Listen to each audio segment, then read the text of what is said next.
What's up, everybody? Welcome to another Nerds Enigma podcast, another edition today. It's powered by sportsnerds.com. And today I've got a fellow Cubs fan who's been around the Cubs for a long time and who's doing his own thing. He has his own website and his own YouTube channel. His name is Kyle Stanley, and he runs the Setup Man on YouTube and other socials. I'll let him explain that to you. So here's Kyle Stanley. What's up, Josh? Not much. How you doing? I'm good, man. Thanks for having me.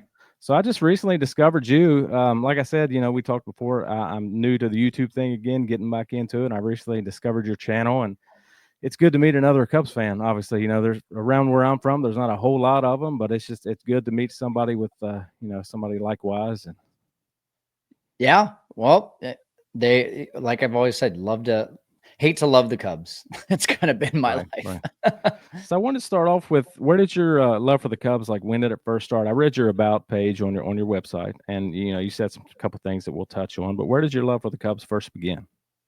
Yeah, I mean, card collecting plus Sammy Sosa and WGN. 1998, I started collecting baseball cards. I wasn't even watching baseball at that time. And then I found out I could watch Sammy Sosa every single Sunday on WGN, and it unfortunately didn't happen until 99. So I missed the whole home run chase and everything.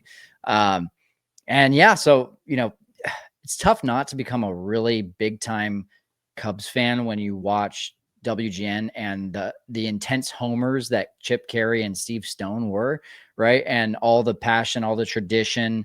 Wrigley Field just looked amazing. And so then luckily I got to go to Wrigley like 3 years later for the first time in my life. And that was like Disneyland times a million. And that just solidified, like, for the rest of my life, I've been a Cubs fan. And, I talk about all the time, like, I'm not a big sports fan outside of the Cubs. I don't have a football team. I don't have a basketball team. I have the Cubs. And then, like, everything else in my life, I'm very level-headed about. With the Cubs, I'm just like live and die, and the emotion. As you should be as a Cubs fan. I mean, we get that completely. So for me, I guess it would start, I would say, around 87 or 88. I think I'm probably a little bit older than you are. I went to elementary school, would come home and, watch PBS, watch, what was his name? What was that dude's name? Fred, what was that show called? I can't even think of it now, but Lamb Chop and Mr. Rogers' Neighborhood. I used to watch all that stuff. And then, of course, in the afternoon, a Cubs game would come on. And, this was even before Wrigley Field had lights in 1988. But so that's when my fandom, I was watching, I remember I've got it down to a T. I was watching a game, I want to say probably around 88. They were playing the White Sox. I think it was in an interleague game. And the White Sox, I think they were ahead for a little bit, and the Cubs ended up scoring, I think, 7 runs in the bottom of 1. And from then, like, it was just, I was hooked, and I watched it every day. It's because we didn't have a whole lot where I was from. We had the Braves, and I think we had the Cubs, and that was it. Yeah. So that's where my fandom came from, around 1988. So I've seen the home run chase and all that good stuff over the years, and I've had the struggles just like everybody else. And that's what I want to talk to you about today, because, like I said, I found yours, and I don't think there's a whole lot of YouTube channels doing what you're doing. I went back and I watched all your content, and I appreciate you diving into games and doing your takes on things. And so that's, where I wanted to go next. I wanted to talk to how your YouTube journey began and, having to do with the Cubs, and when did that all begin?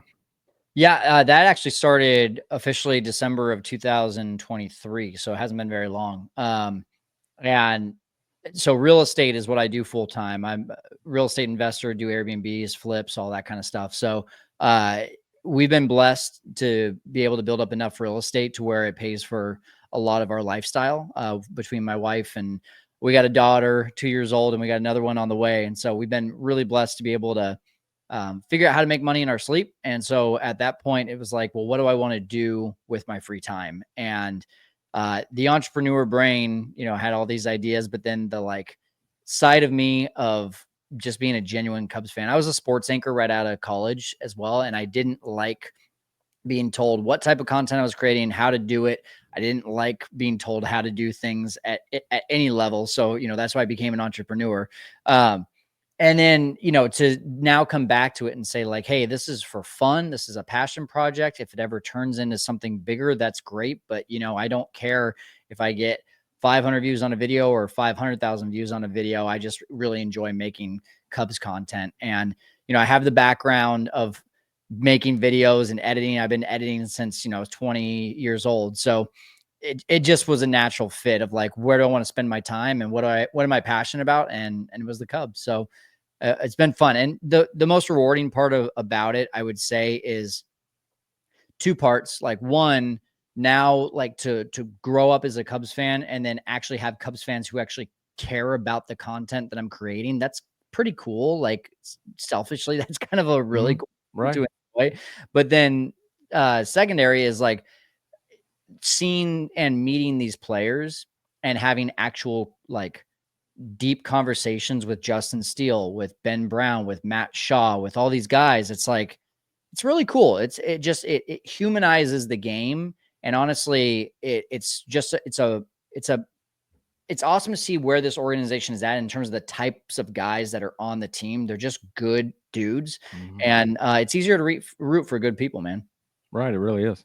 Yeah. So my wife is also in real estate, so I'm familiar with that side of things too. And, you know, going back to what you said in your about page and what you just said about over the years, just meeting people and you know, you didn't necessarily make any money and you didn't want to be on somebody else's watch as far as the content and things that you put out. So it was like that for me too. And my wife used to say, like, you know, why are you doing all this and not making any money for it? And the only money that I would make from the website in the day was, you know, maybe doing an interview in exchange for ad space or something like that on the site. But I always told her, and like I said, I read on your about page, I told her that for me, it was more about the perks. You know, if you had any other goal in mind as far as when it comes to YouTube or running a website or anything really, if you have any other goals in mind versus just your passion for doing it, you know, I think you're starting off on the wrong foot, because if you're looking to do it and get rich, if you're looking to get millions of views, you know, it's not going to happen within your first 10, 20, 50, 100 videos. But so that, you know, that was always an ongoing joke. And now with my journalism and things like that, I'm starting to make some money and it's all starting to pay off. But like you said, even for then, it was just the perks. It was being around those guys, you know, and having those stories to tell that not a lot of people get that opportunity. Well, and the thing that I kind of justify with making the decision, because, you know, making a podcast, a YouTube channel, it's a lot of work. Like it's not just, hey, oh, I'm going to go throw something up there. Like you have especially when you're small and you're trying to, you know, get you have to be methodical about it. You have to make sure it's stuff that people care about. You got to like really put some time into it. And so to me, like I said, the worst thing that's going to happen is that instead of watching a Cubs game, I'm studying a Cubs game.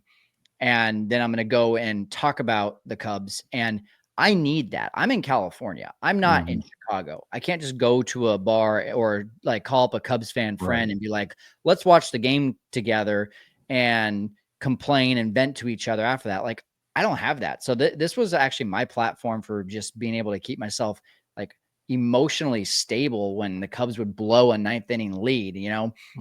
And when you feel like you've got that community too, like that's a great thing. And so worst case scenario, it's good for my mental health, and best case scenario, it's like, yeah, I mean, shoot, it'd be really cool to meet a lot of players and to turn it into maybe eventually, you know, a network kind of thing, which is, you know, we've got 6 or 7 guys working with me now. And so that's been really cool to now see it grow and expand and have more people on the team. So now it's turning into something that, you know, is a little bit more fulfilling, which is exciting. Because I know right now you have over 5,000 subscribers on YouTube in what, almost 2 years, and you've got over 600 videos. Yeah, so we're like 10 shy of 6,000. And like I said, we started December of 2023. So it's been not even a year and a half. You just got you another one, because I subscribed to you when I found you the other day. I had to. Like, you know, like I said, Cubs fans Thank you.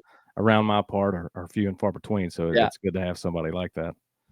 So Cool. I wanted to also talk to you about, and something, you know, it's like beating a dead horse, which I obviously don't recommend for YouTube, but wanted to talk about the Steve Bartman incident, Bartman, whatever you want to say, you know, 2003 of the NLCS Game 6.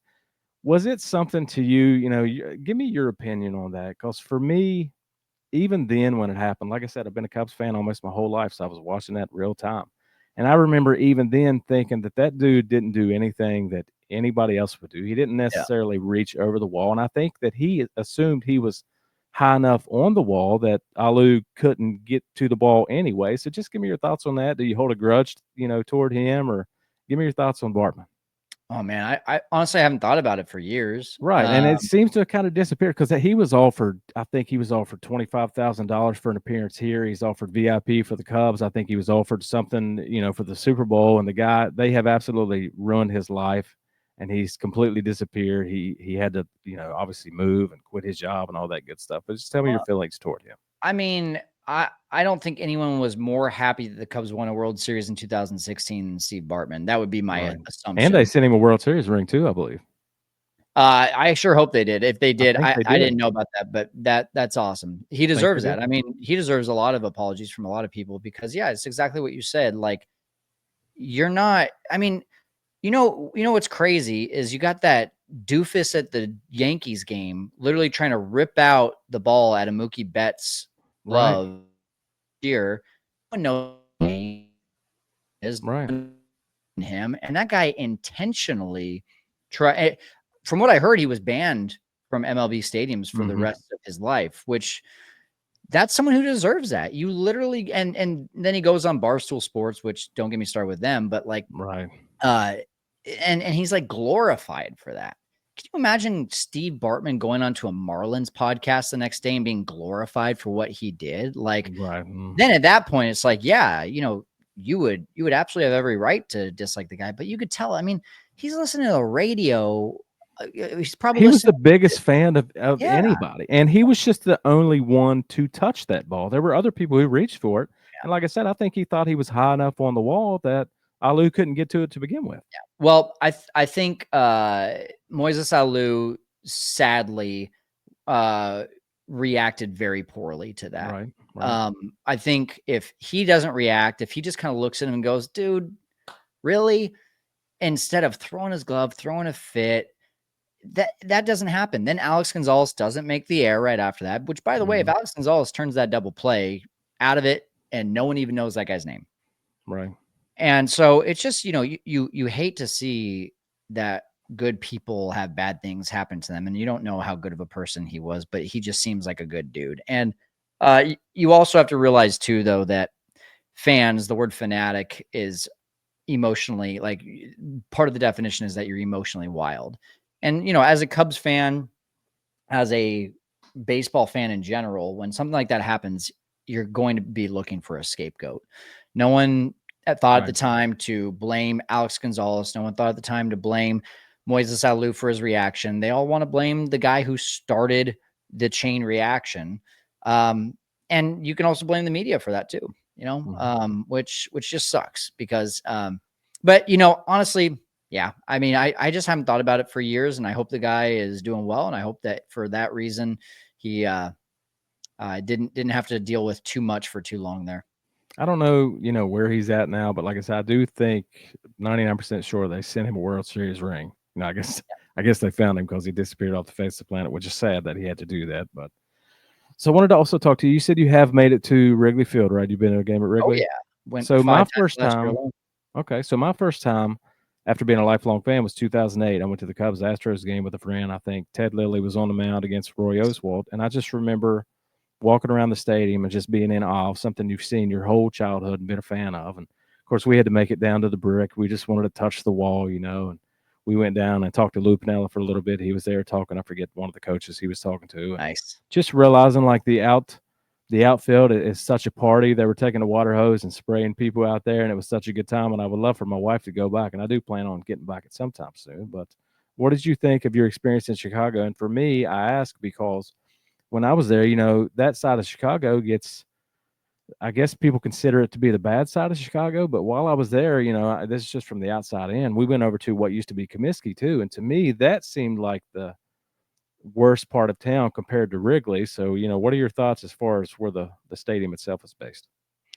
I've never heard that that's a bad side of town. I don't live in Chicago, never have lived in Chicago. But I mean, if you go there today, Wrigleyville, like literally my wife and I have talked about how can we move there because it's the most amazing neighborhood in the world. If you ask me, where can you walk out of a apartment, a condo, a house, and just be staring Wrigley Field in the face? And there's not a lot of things that fans want to hear good about Tom Ricketts these days, but you have to give it to the Ricketts family of what they did with that neighborhood.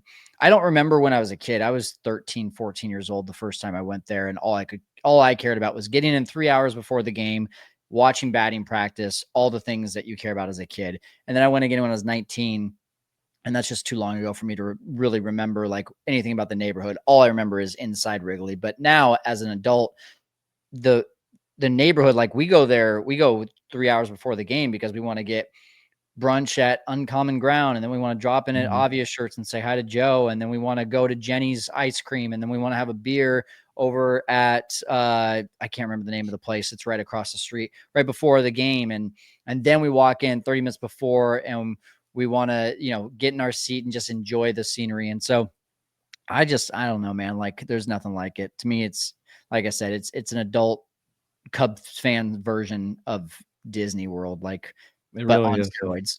Right. And like I said, I don't know why I waited so long. But as a kid, I spent most of my time at the old Riverfront Stadium and Synergy Field with the Reds because my dad was a lifelong Reds fan, was hardcore. So we spent a lot of time in Cincinnati, and just, you know, he's not a fan of the big city life. So we never really had a chance to go to Chicago. I spent most of it in Cincinnati. So I wanted to talk to you also about today's Cubs. Obviously struggling a little bit. And I saw your 2 videos that you put out about both the games and all that good stuff. So just tell me, what do you think as far as the 2 losses? Do you think it's part of the bullpen? Do you think it's jet lag? I mean, do you think, because it's been flat all around, and I hope it's not another season to where we kind of hover around 500 and kind of get in the mix and then lose it at the end. So what are your thoughts so far early in the season on the Cubs? Yeah, I mean, listen, it's 2 games, but it's our job as content creators to dissect those games, to praise, to complain, to do all the things. And so the biggest thing is, I don't think that this is a representation of the team that we'll see for 2025. All the factors that we could talk about, everyone already knows, the jet lag, the different country, the fact that, you know, let's be honest, probably 5 to 10 times more Dodgers fans there than there were Cubs fans. So probably felt like an away game for them and a home game for the Dodgers. So there's so many different things. The biggest thing that comes to mind that irks me the most is the mistakes. And I made a video about this of if you're going to improve the team as much as they did this offseason, which they did, you go out and get Kyle Tucker, you improve the bullpen, you massively improve the depth to be able to incur these injuries or these unknowns during the year. And then you go out and you play just AAA Little League baseball. It's stuff like swinging on a 3-0 pitch when your team is down 3 runs and you're the leadoff batter. Just not smart baseball. And especially when you're Kyle Tucker, to start off your Cubs career, you should be doing everything you can to help the team win, not to make it about you and your 1 for 35 that you've been going through just to get out of a slump. That was really irritating. It's the staring at strike 3 with the bases loaded in less than 2 outs. It's the base running errors. It's the physical errors. It's the walking guys to lead off an inning, walking guys with 2 outs, walking. I think they walked, it ended up being like 15 batters or something like that in the 2 games. It's just, it's not good baseball. And when you look at that, you say, well, they wouldn't have won either way. Probably not. And that's where you have to give credit to the Dodgers, because they have really good pitching. That's what I'm saying. A lot of people just fail to do that because they are the Dodgers. Yes, they are that good. And I think if Chicago were to play anybody else with how it's gone so far, I think at best, you lose 2 again, or you split the series. I think if they were playing the Pirates, the A's, maybe the White Sox, they still win the series. But anyone else, they're probably splitting or still losing 2 games because it's just too many mistakes. And that's runners left on base. I think we left 14 for both games. Runners left on base. A lot of runners left on base, and that's the kind of stuff that, when you are last year in 2024 having to win on margins, that's all the stuff that killed them, was they just made too many mistakes. This year, just because you went and got Kyle Tucker doesn't mean you aren't still winning on margins. This team is still built to have great defense and solid pitching, and then good enough bats to be able to win the game. This is not going to be a top 5 MLB offense. I would be happy if they're in the top 10. But the mistakes have to stop. It looked like a team that was still in spring training. That's what I'll say. And then give credit to the Dodgers because they have really good pitching. But the Dodgers didn't have Mookie Betts and Freddie Freeman in the lineup. At that point, I think we all just kind of assumed, like, yeah, we should split this series. It just didn't happen. How much of a difference do you think will be made when Nico comes back, as far as? whenever he comes back, because I know he didn't make the trip to Japan. Yeah, well, Nico's not like, okay, listen, he's been second in WAR on the team the last 2 years, which is great, but he's still not a superstar. He's not a guy that you put into your lineup and say, this guy's going to make a huge difference. He's going to make a difference. Would I rather have Nico Hoerner at second base or John Birdie? Obviously, I'd rather have Nico Hoerner. John Birdie had a pretty good series aside from the one bad error in game one. And I think he's incredibly underrated too, by the way. A lot of fans are like, why is John Birdie on the team? John Birdie started at first base for the Yankees in the World Series. Like this guy's a great depth piece. He's got speed, top 95th percentile in speed or something like that. And then he can play second base and he makes contact. What's there not to love about that? So with all that being said, that's a very similar game to what Nico Hoerner has. So I don't think that Nico coming into the lineup makes a huge difference, but it makes a difference. The thing for me, I'm going to be interested to see lineup construction as this season goes along. There was an obvious gaping hole after Kyle Tucker in that first 2 games. Michael Busch did not look good. Matt Shaw, of course, you got to give him some credit. The first 2 months, you don't expect a rookie to be any good, but when you have Michael Busch and Matt Shaw right after you, and you guys are getting on base, meaning Kyle Tucker, Ian Happ, Seiya didn't have a good series. But if you got guys on base, if Kyle Tucker is once again the only one that you're counting on to drive them in, that's going to be a problem. So does PCA eventually lead off? Does Nico get some lead off? And then you get to knock those guys down a little bit, and maybe Seiya's batting fourth and Kyle Tucker's still batting third. I think the lineup construction is going to continue to be a problem this year because they are still missing a bat, hence why they went after Alex Bregman. But it's still a much better lineup than it was last year, which excites me a lot. Do you think Dansby Swanson was the only form of consistency all around that you would say for the first 2 games? And besides that, do you think enough moves were made during the offseason? Again, 2 games, such a small sample size. I mean, John Birdie was really good.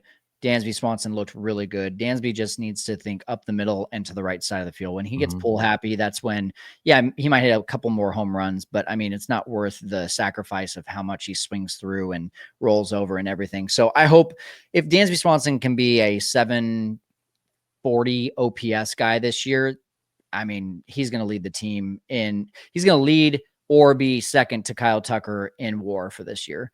Because that glove is just so good. Did they make enough moves? I would have liked to see another starting pitcher. And I really thought, when I say starting pitcher, not Lance Lynn, I'm talking about like a number 1, number 2 kind of guy, because everyone is 50-50. You got 50% of Cubs fans saying, what are you talking about? Shota's a number 1. Justin Steele's number 1. You're crazy. Yes, they're great when they're great. But when it comes to today's prototypical ace, it's high strikeouts. It's going 6, 7, 8 innings each outing.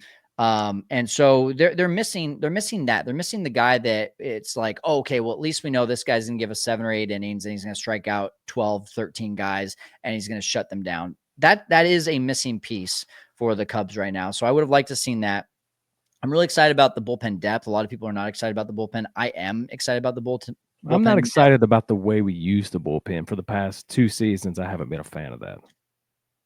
Define ways they use it. Tell me what you mean. Just giving several pitchers, an inning here, an inning there. I'm not a fan of the past couple seasons how we've done that. I think the biggest issue with the bullpen has been, at least last year, and I would categorize 2023 as well, lack of depth.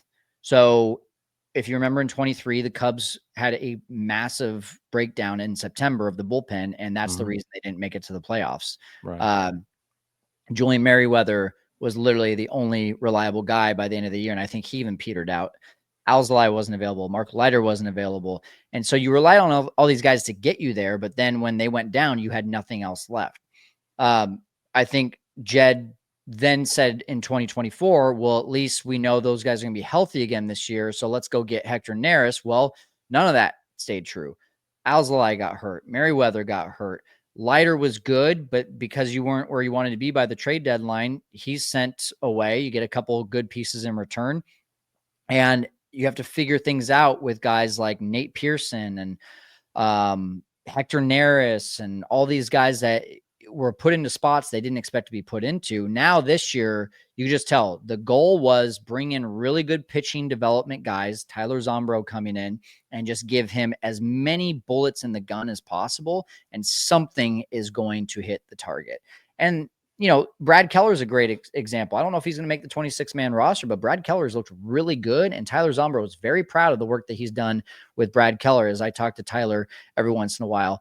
And if you get a Brad Keller that comes in and let's just say he's a solid 7th inning guy all year long, well, if Porter Hodge gets injured, if Presley is not doing it because he's at the end of his career, Brad Keller is a guy that you didn't expect to see even wear a Cubs uniform this year. I wouldn't be surprised if he gets some saves this year if he actually makes the team. Mm-hmm. That's the kind of stuff that's been going on. So, but to my point there is that it just didn't seem like there was much of an urgency to work on the bullpen in the last couple of years.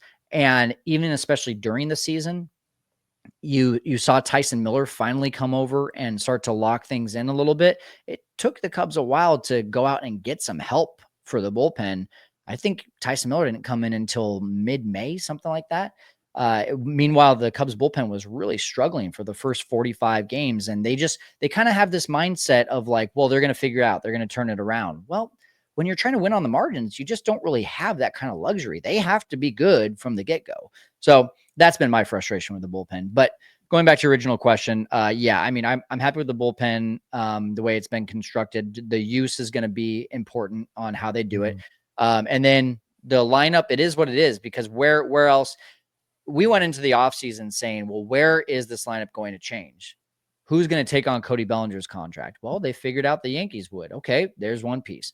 Who's going to take on Isaac Paredes? He had a miserable second half of the season. Well, you actually figure out a way to be able to get Kyle Tucker in replacement for him, Hayden Wesneski, and unfortunately Cam Smith, who looks like the next Sammy Sosa. But they found a way. And then they almost got close to, it sounded like at one point, trading Nico Hoerner away. And you're like, wow, like Jed found ways. He found ways. Like you got to, and with the restrictions that Tom Ricketts put on Jed this offseason, from what we understand, Jed made the team 6 wins better over the offseason, according to all the projections. And he did it by cutting payroll by $15 million. There's a lot of flexibility that if Matt Shaw doesn't work out, they could trade for or go after a third baseman around the trade deadline. If the lineup was looking good, but someone's injured or someone in the starting rotation isn't working out, they can go get and potentially try to go get that Sandy Alcantara type of deal. So there's, as long as they're in it by the trade deadline, I think there will be more moves coming at that point. You think Shota pitched well? Because I know he got a lot of flack. I thought he pitched well. And what do you think Ben Brown is ready yet? Shota pitched well in Japan, you mean? Mm-hmm. Yeah, I mean, he didn't walk 4 guys in one game last year. He got a little bit of flack, I guess, yeah, for the loss. But yeah, I mean, Shota did his job. He didn't allow a single hit in 4 innings, and we didn't expect him to pitch more than 4 innings. So for those that are complaining on social media that why did you take him out? That's basically his 4th spring training start. No one in their 4th spring training start is going over 75 pitches. He wasn't going to go over 75 pitches. I think he ended at 69. Not going to put him back out there. He did his job. Yeah, Ben Brown is just, it's what I said in the video the day before. He's coming off of 6 to 9 months, depending on where you define activity of baseball activity just being shut down. And so it's going to take him a while to get back in the groove. And so the question is, and it looks like based on the fact that he was throwing as much as he did in the opening day Japan game, it looks like he's going to be the 5th starter. So I'm excited about that. I would much rather have Ben Brown as a 5th starter, down a couple notches on the velo, given a full month, in the majors to figure that out, working on some things, than having Colin Ray be our 5th starter. Right. Any day of the week. So I'll get you, we got a couple more questions. We'll get you out of here. Do you think the Major League Baseball, I know it's always a hot topic, do you think they play too many games? What's your opinion on that? It is what it is. I mean, it's the game. It's been that way since the dawn of time. It's not going to change. So that's my thought. Because I know a lot of people want to see 20, 30, 40 games cut. That's why I asked, your opinion on that, even if you had an opinion. It's not going to happen. The owners won't allow it to happen. It's not going to be an enjoyable experience for the fans because they're going to have to pay 25, 30% more for a ticket if you cut out 25% of the game. So it doesn't make sense to me. Right. And one final question. What is something that you want people to know about you that they may not? Oh boy. Man. Well, I mean, I'm a passionate Cubs fan, and for that reason, I take the team pretty seriously. But when I'm not talking about the Cubs, I actually tend to be a little bit more fun. So that's also understandable. Look, man, I really appreciate you coming on today. Thank you so much. And like I said, like we talked before, I'd like to have you back on at some point during the season. A time or two, talk about the Cubs and see where we're at, and hopefully we're not hovering right there around 500. I'd like to be a few games above 500 and make that push into the playoffs. So let's do it, Josh. Thank you so much. I appreciate it.